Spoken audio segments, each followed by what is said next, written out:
Now it's autumn by Mihai Eminescu. Now it's autumn, leaves room and scatter. Again the wind flings heavy drops against the glazing, and you're reading old letters, tattered and fading, and retrace a whole lifetime in just 1 hour. With sweet trifles you enjoy such time wasting. You'd hate to be disturbed by tap on the shutter, for when it's sleeting outside, it's so much better to dream by the fireside, sleepily nodding.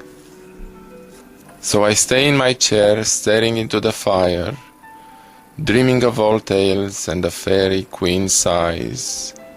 Around me the mist rises higher and higher. Suddenly, the rustling of silk makes me rise. Steps so soft, barely touched by the old floor. Then with slender, icy hands, you hide my eyes.